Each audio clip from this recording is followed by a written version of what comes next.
Grand one பார்வையாளருக்கு வணக்கம். நான் உங்கள் ஜெயபிரகாஷ் கருணாகரன். இன்றைய சிறப்பு நேர்காணலில் நம்மோடு இணைந்திருப்பவர் அரசியல் விமர்சகர் மற்றும் திராவிட இயக்க சிந்தனையாளர் திரு வல்லம் பஷீர் அவர்கள். வணக்கம். வணக்கம்.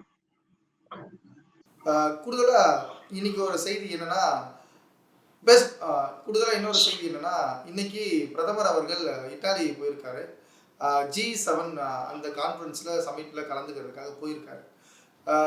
பல நாட்கள் இந்த இந்திய நாட்டில் நடந்த பிரச்சனை குறித்து பிரதமர் வாய் திறக்கல அப்படின்றது ஒரு பக்கம் இருக்கிற ஒரு குற்றச்சாட்டு. குறிப்பாக மணிப்பூர் பிரச்சனைக்கு இன்ன வரைக்கும் அவர் போய் பார்க்கல அப்படின்னு ஒரு குற்றச்சாட்டு. ஏற்கனவே அவர் ஆட்சி செய்த அந்த 10 ஆண்டுகளில் அதிகமான உலக நாடுகளுக்கு சுற்றுப்பயணம் போன ஒரே பிரதமராக, இந்திய நாட்டினுடைய முதலும் கடைசியுமா இருக்கிற ஒரே பிரதமர் அவர் தான். அதிகமான வெளிநாடுகள் பயணம் செய்த ஒரு பிரதமராக இருக்காரு. இப்போ சூழல் இந்த மாதிரி இருக்கும் பொழுது நம்ம நாட்டில் இவ்வளவு பிரச்சனை இருக்கு. இந்த சமிட் போறது ஒன்றும் தவறு இல்லை. அது ஒரு கவர்மெண்ட் அபிஷியல் ஒரு ப்ரோக்ராமுக்காக போறாருன்னு கூட நம்ம பார்த்துக்கலாம். ஆனால் அதை தாண்டி உள்நாட்டுக்குள்ளே நிறைய பிரச்சனைகள் இருக்கு. அதை சந்திக்காம இந்த மாதிரியான இந்த மாதிரியான வெளியூர்களுக்கு போறதை நீங்க எப்படி பாருங்க? மோடி 3வது முறை அதிகாரத்துக்கு வந்ததே உலக நாடுகளில் எஞ்சி இருக்கிற நாடுகளை சுற்றி பார்ப்பதற்காகத்தான். அதை கூட நீங்க போகக்கூடாது அப்படின்னு சொல்லி மக்கள் நினைக்கிறாங்கன்னா, மோடி கொடுங்கோலர்கள் அல்ல, மோடியினுடைய பார்வையில் மக்கள் தான் கொடுங்கோலர்கள். அப்படித்தான் நாம் புரிந்து கொள்ள வேண்டும். பப்புவா நியூகினியான்னு ஒரு நாடு இந்த நாட்டு மக்களுக்கு தெரியுமா சார்? யாருக்கு தெரியும் சொல்லுங்க? பல நாடுகள் சுற்றி வந்திருக்கிற எனக்கே தெரியாது. அப்படி ஒரு நாடு இருக்குதுங்கிறத இந்திய மக்களுக்கு சொன்னவர் நம்முடைய மாண்புமிகு பிரதமர் நரேந்திர மோடி அவர்கள் தான். அந்த நாட்டுக்கும் போயிட்டு சுற்றுப்பயணங்களை மேற்கொண்டுட்டு அங்கேயே சுத்தி பார்த்துட்டு வந்துட்டாரு. இப்ப 3வது முறை அவருக்கு என்ன இருக்கு? ராமர் கோயில திறந்தாச்சு, பொது சிவில் சட்டத்துக்கான முகத்தை கொடுத்தாச்சு, புதிய குடியுரிமை சட்டத்தை கொண்டு வந்தாச்சு, காஷ்மீருக்கான சிறப்பு அந்தஸ்தை கொண்டு வந்தாச்சு. ஒரே நாடு ஒரே தேர்தல் நடத்தலாம்னு பார்த்தா இப்ப இருக்கிறது ஒரு நாடு. ஆனா ஒரே தேர்தலா நடத்தினா நடந்த நாடாளுமன்ற தேர்தலையே ஒரே கட்டமா நடத்த முடியாம நம்ம 7 கட்டமா நடத்திக்கிட்டு இருக்கோம். அப்ப எப்படி ஒரே தேர்தலா நடத்த முடியும்? அதுக்கு யாரும் ஒத்துக்க மாட்டாங்க. ஒரே மொழியை கொண்டு வரலாமான்னு பார்த்தா இப்ப பீகார்ல நிதிஷ்குமார் இருக்காரு, அவர் என்ன சொல்லுவாருன்னு தெரியாது. நாயுடு ஒத்துக்குவாரா? தெலுங்கு ஒரே மொழியா கொண்டு வான்னு சொல்லுவாரு. கொண்டு வர முடியுமா? தெலுங்குல பேச முடியுமா நரேந்திர மோடி? நிதின் கட்கரி தெலுங்குல பேச முடியுமா? அதனால கொண்டு வர முடியாது. அப்போ இந்த 3வது முறையாக தரப்பட்டிருக்கிற அதிகாரம் அவருக்கு எதுக்கு பயன்படும்னு கேட்டா, உலக நாடுகளை சுற்றி வருவதற்கு தான். அவருக்கு அது நல்லாவே தெரியும். ஏன்னா 2019 அவர் பிரதமராக 2வது முறையாக தேர்வு செய்யப்பட்டார். தேர்வு செய்யப்பட்டு எத்தனை நாட்களில் பொறுப்பேற்றுக் கொண்டார்? 3 நாள்ல பொறுப்பேற்றுட்டார். பொறுப்பேற்றுக்கிற அன்னைக்கு அமைச்சரவை பட்டியல்லாம் முன்பே வெளியிட்டுட்டாங்க. வெளியிட்ட பிறகுதான் பொறுப்பேற்கிற நிகழ்வே நடந்தது. ஆனா இந்த முறை எத்தனை நாள் ஆச்சு? ஏன் அத்தனை நாட்கள் மோடி பிரதமராக பதவி ஏற்கல? அதுக்கு முன்னாடி எதுக்கு என்டிஏ கூட்டத்தை போட்டாங்க? இதுக்கு முன்னாடி என்டிஏ கூட்டம் போட்டிருக்கிறாங்களா? இந்த 10 ஆண்டுகள்ல என்டிஏன்னு ஒண்ணு இருக்குங்கிறதையாவது பாரதிய ஜனதால யாராவது பேசியிருக்காங்களா? மோடி என்னைக்காவது என்டிஏ தலைவர்களை சந்திச்சேன்னாவது சொல்லியிருக்கிறாரா? செய்தியாவது வெளியிட்டு இருக்கிறாரா? காஜல் அகர்வால சந்திச்சாரு, கங்கனா ரணாவத்தை சந்திச்சாரு, அவங்களெல்லாம் கூப்பிட்டுக்கிட்டு டூர் போனாரு. எங்க போனாரு?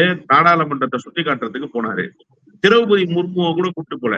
இந்த நாட்டினுடைய முதன்மை பெண்மணி, the first lady of India, அவங்கள கூட கூப்பிட்டு போல. இவங்க எல்லாரையும் கூட்டிட்டு போனாரு. ஆனா என்னைக்காவது ஒரு என்டிஏ தலைவரை சந்திச்சாரா?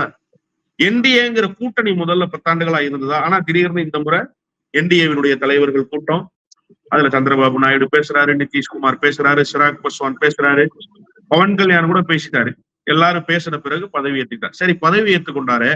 பதவி ஏற்றுக்கொள்கிற அன்றைக்காவது எந்தெந்த அமைச்சர்களுக்கு என்னென்ன இலாக்கான்னு சொன்னாங்களா? அமைச்சர்களாக இவர் கேபினெட் அமைச்சர், இவர் இணை அமைச்சர், கேபினெட் அந்தஸ்து, இவர் இணை அமைச்சர், இந்த 3 கேட்டகரியில பதவி ஏற்றுக்கிட்டாங்க. மறுநாள் தான் பட்டியல் போடுறாங்க. அப்போ அவரால் இந்த முறை நினைச்சது எதையுமே செய்ய முடியாத ஒரு நிலைமை. இருக்கிற ஒரே வாய்ப்பு உலக நாடுகளுக்கு சுற்றுப்பயணம் போறதுதான். இப்ப வரைக்கும் சபாநாயகர் தேர்தலுக்கு ஆட்களை கூட தீர்மானிக்க முடியலையே. சந்திரபாபு நாயுடு எனக்கு தான் சபாநாயகர் இருக்கிறாரு, நிதிஷ்குமார் எனக்கு தான் சபாநாயகர் இருக்கிறாரு. இவங்க 2 பேருக்கும் கொடுத்துட்டா நெருக்கடியான நேரத்துல நம்ம இவங்க 2 பேருடைய எம்பி விலைக்கு வாங்கிடுவோமே, அவங்கள தகுதி நீக்கம் பண்ற வேலை நம்ம கிட்ட தானே இருக்கும். அதனால அவருக்கு இருக்கிற ஒரே வாய்ப்பு இப்போது உலக நாடுகளை சுற்றி வருவது ஒன்றுதான்.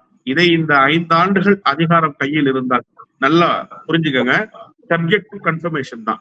இந்த 5 ஆண்டுகள் அதிகாரம் கையில் இருந்தால் உலக நாடுகளில் எஞ்சி இருக்கிற நாடுகளை எல்லாம் சுற்றுப்பயணம் செய்து பார்த்து விட்டு ஒரு ரவுண்ட் அடிச்சுட்டு அடுத்த கட்டமாக அவருடைய பணி என்ன செய்ய வேண்டும் என்பதை அவர் தீர்மானித்துக் கொண்டு புறப்பட்டு விடுவார். இப்போது அவருக்கு இருக்கிற ஒரே பொறுப்பு, ஒரே கடமை, ஒரே பணி உலக நாடுகளை சுற்றி வருவதுதான்.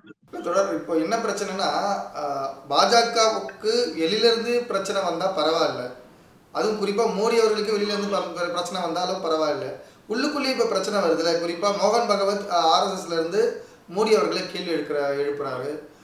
ஆர்எஸ்எஸ்னுடைய முக்கியமான நபர்கள் வந்து நிதின் கட்கருக்கு மோடி அவர்கள் வேலை செய்யவே இல்லை, பாஜகவினர் வேலை செய்யல அப்படின்னு ஆர்எஸ்எஸ்ல இருந்து குற்றம் சாட்டுறாங்க.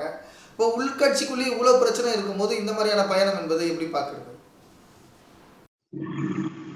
அந்த பிரச்சனைகள் குறித்தெல்லாம் மோடி கவலைப்படுவதே இல்லை சார். ஆர்எஸ்எஸ் கொடுத்த வேலையை அவர் செய்து முடித்து விட்டார், அவ்வளவுதான்.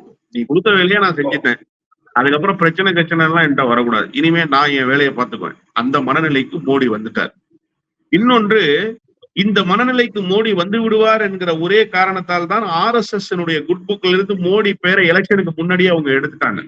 இப்ப கூட மணிப்பூர் பிரச்சனை குறித்து யாரு பேசுறா? இடதுசாரிகள் பேசுகிறார்களா? காங்கிரஸ் கட்சி பேசுகிறதா? யாருடைய குரல் இப்போது சமீபத்தில் வந்தது? ஆர்எஸ்எஸ் குரல் வந்தது. மணிப்பூர் விவகாரம் குறித்து அவங்க தான் சார் பேசியிருக்காங்க. அப்ப என்ன சொல்றாங்க? மணிப்பூர் விவகாரத்தில் மோடி தலையிடவில்லை. ஏன் இதுக்கு முன்னாடி தெரியாத ஆர்எஸ்எஸ்க்கு? மணிப்பூர் பிரச்சனை நேத்தா வந்தது?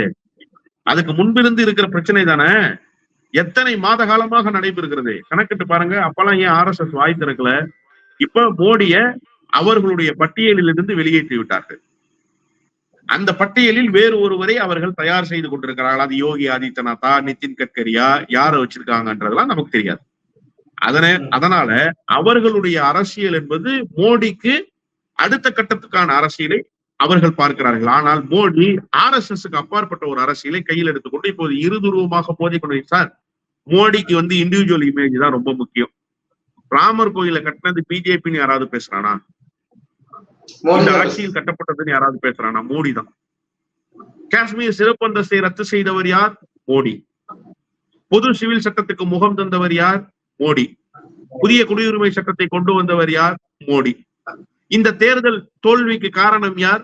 அப்ப மட்டும் மோடி இல்ல, பாரதிய ஜனதா கட்சி. இப்ப இந்த இண்டிவிஜுவல் அரைசிங் இருக்குல்ல, இத ஆர்எஸ்எஸ் ஒருபோதும் விரும்பாது. ஆர்எஸ்எஸ் தன்னுடைய சித்தாந்தம் தான் எப்போதும் உயர்ந்தது என்று கருதும். அந்த சித்தாந்தத்தின்படி இயங்குகிறவர்கள் தான் அவர்களுக்கு தேவைப்படுவார்கள். எப்போது அந்த சித்தாந்தத்தை தாண்டி எப்போது ஒரு இண்டிவிஜுவல் இமேஜ் இருக்கோ அந்த இமேஜ் அவர்கள் எப்போதுமே ஏற்க மாட்டார்கள். மோடி அந்த நிலையை அடைந்து விட்ட காரணத்தால் இப்போது மோடியை ஏற்கிற நிலையில் அவர்கள் இல்லை. இது ஒரு கோல்டு வார் மாதிரி போயிட்டு இருக்கோ, உள்ளுக்குள்ளேயே அடிச்சுக்கிறாங்களோ மணிப்பூர் மாதிரி. மோடிக்கு இப்போது இருக்கக்கூடிய மிகப்பெரிய நெருக்கடியே இந்த கூட்டணி கட்சிகளை சமாளிப்பதுதான். இந்த கூட்டணி கட்சிகளில் சில கட்சிகள் ஆர்எஸ்எஸ் ஆதரவு கொடு பாரதிய ஜனதாவுக்கு ஆதரவு தெரிவித்திருக்கிற கட்சிகள் தான். இப்ப இதுல ஏக்நாத் ஷிண்டே சமீபத்துல எழுப்பி இருக்கிற சண்டமாறுதல் குரல் இருக்குல்ல, நான் சண்டமாறுதல்ன்றது ரொம்ப உயர்வா சொல்லிட்டேன். குழாயடி சண்டை குரல்னு வச்சுக்கோங்க நீங்க. அந்த குரல் ஏக்நாத் ஷிண்டேனுடைய சொந்த குரலா?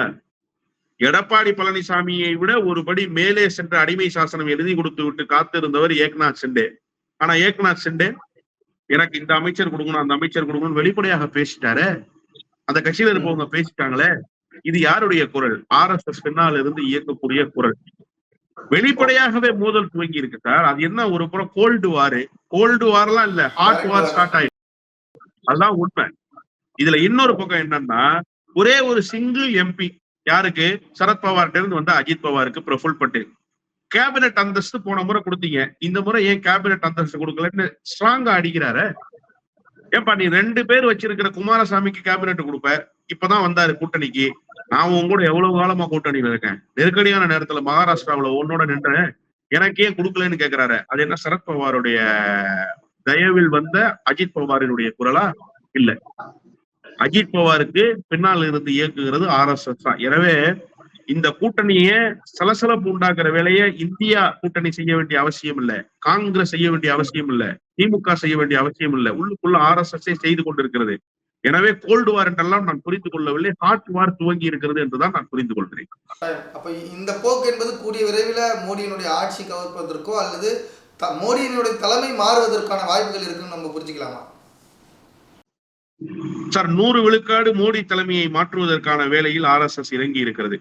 ஆட்சி மாற்றம் குறித்த கவலை இருக்கிறதா என்று கேட்டால் நிச்சயமாக இருக்காது. காரணம், ஆட்சி என்கிற குடிமை இருக்கிற வரைதான் இவர்களால் குத்தாட்டம் போட முடியும். அடிமடியிலேயே கை வைத்து விட்டால் என்ன செய்வார்கள்? அவர்களால் எதுவும் செய்ய முடியாது. இந்த குடிமை கையில இருக்கிற வரைக்கும் தான் சார். அடுத்த 5 ஆண்டுகள் கழித்து நிச்சயமாக பாரதிய ஜனதா கட்சி இருக்கிற இடமே தெரியாமல் அதிகாரத்திலிருந்து அப்புறப்படுத்தப்படும். ஏன்னா இந்த முறை இருக்கிற நிலைமையை விட அடுத்த முறை இன்னும் மோசமான நிலைமைக்கு போகும். இது நாட்டு மக்கள் எல்லோருடைய கருத்து. ஒண்ணும் இல்ல, ஒரே ஒரு செய்தி தான். ஐயா சுபவி தேர்தல் வாக்கு எண்ணிக்கை நாளின் போது சொன்னார், நிதிஷ்குமாரை அழைத்து வந்து கூட்டணியில இணைத்துக் கொள்ளலாம், சந்திரபாபுவை அழைத்துக் கொண்டு கூட்டணியில இணைத்துக் கொள்ளலாம், இப்போது கூட கேம் சேஞ்சிங்கான சான்சஸ் இருக்குன்னு காங்கிரஸ் கட்சியினுடைய செய்தி தொடர்பாளர்கள் ஒருவரும் தலை சிறந்த எக்கனாமிக்ஸ் அப்படின்னு சொல்லப்படுற ஆனந்த் சீனிவாசன் சொன்னாரு ஒரே டிபேட்ல. அந்த டிபேட்ல நானும் இருந்தேன் அன்னைக்கு. ஐயா சுபவி தான் ரொம்ப அழகா சொன்னாரு, எனக்கு அதுல உடன்பாடு இல்லைங்க. அறுதி பெரும்பான்மையோடு வெற்றி பெற்றால் ராகுல் வெற்றி பெற்று பிரதமர் ஆகட்டும், அதற்கான வாய்ப்புகள் அடுத்த தேர்தலில் 100 விழுக்காடு வரும். இங்கிருந்து அங்க ஆள் அழைச்சிட்டு வந்து அங்கிருந்து இங்க ஆள் அழைச்சிட்டு வந்து நரசிம்மராவ் போல ஐக்கிய குஜரால் போல ஒரு நிலையற்ற பிரதமராக ராகுல் வர வேண்டிய அவசியம் இல்லைன்னு சொன்னார். இதை வேறு ஒரு கோணத்துல நான் அன்றைக்கு பதிவு செய்தேன். அதையே உங்களிடத்துல நான் சொல்றேன். இந்த 5 ஆண்டுகள் இவர்களை ஆளவிட்டால் அடுத்த முறை பாரதிய ஜனதாவுக்கு இனி எப்போதும் வாய்ப்பில்லை என்கிற நிலைமைக்கு பாரதிய ஜனதா கட்சி வந்து சேர்ந்து விடும். எனவே அவர்கள் இன்னும் 5 ஆண்டுகள் ஆள வேண்டும். அப்படித்தான் நான் தனிப்பட்ட முறையில நினைக்கிறேன். நாட்டு நலனை தாண்டி இந்த சித்தாந்தமே இல்லாமல் போய்விட வேண்டியதுதான் இந்தியாவுக்கு கிடைக்கப்பெறுகிற ஆக பெரும் நன்மை. அதுதான் செய்ய வேண்டிய போது ஒரே பணி. ஆனா RSSக்கு நல்லா தெரியும் இது கடைசி வாய்ப்புன்னு. அதனால அதிகாரத்தை எல்லாம் அசைச்சு பார்த்திட மாட்டாங்க. மோடியை அசைத்து பார்க்கிற வேலையை அவர்கள் உறுதியாக செய்வார்கள். கட்டாயம். இப்போ ஆர்எஸ்எஸ் மூலயமாவே மோடி அப்ரூவ் பண்ணுறதுக்கான வாய்ப்புகள் நிறைய இருக்குது இந்த 5 ஆண்டுகளில். ரொம்ப நன்றி. மிக தெளிவான பார்வையை முன்வைத்திருந்தீங்க. உங்கள் நேரத்திற்கும் உங்கள் கருத்துக்கும் மிக்க நன்றி. நன்றி.